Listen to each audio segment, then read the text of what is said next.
This episode of Static is brought to you by Red Dirt Brothers Guitars.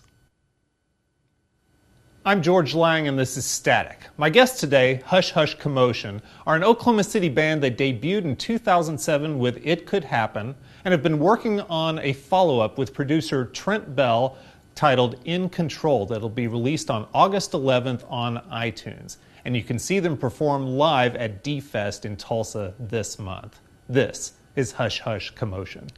I remember one day at the end of the tour, we were all just sitting around talking, and it seemed like, you know what, this has been good, but let's go back to the drawing board and let's kind of, redesign a formula what we want to do. And now that we've got this, year and a half experience under our belt, we kind of felt a lot more comfortable with our decisions. We've also become closer with each other to know this is, things change, and we've changed as musicians. We've changed our tastes, so to speak. So, that has led us into a realm of writing that was never there before. I listened to both albums, and while from my standpoint I hear a considerable change, I think that it's clearly the same band. We've dabbled in certain areas that we were a little timid to try before in the first album, but this album we've come into our own and are more confident in trying something that might sound a little different as opposed to before. We've always said that we're very fortunate to have the amount of exposure that we have. Doesn't mean that we're ever going to be satisfied with the status quo as far as that's concerned, but any help that we could get anywhere else has always been very much appreciated on our end. Yeah, our approach is definitely get our name and our music out there in as many outlets as possible, even some that others may view as a dying medium, or some website or something that isn't as popular as your traditional ones.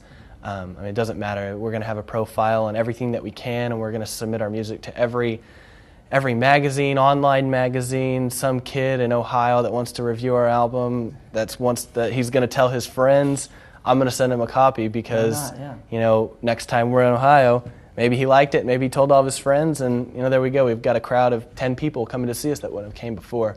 Some of the shows that have stood out in the past have been last year's D-Fest. We really fortunate. I don't know how it happened, but we lucked out. We got a great time slot.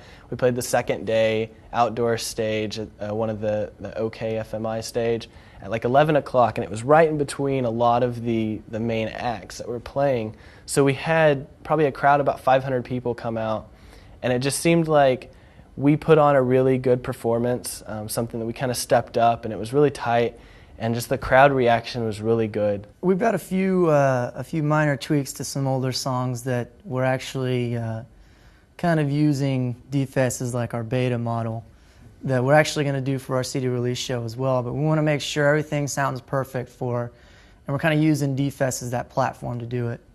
We are kicking off a full slate of fall touring August 8th here locally. It'll be our CD release show, tour kickoff show at Bricktown Live. Right now we've got planned a bunch of dates in Texas, Florida, the Midwest. We're planning about 5 weeks out. As far as today, our plans are to stay out as often as we feasibly can and just continue to push the record and see what we can make happen for ourselves.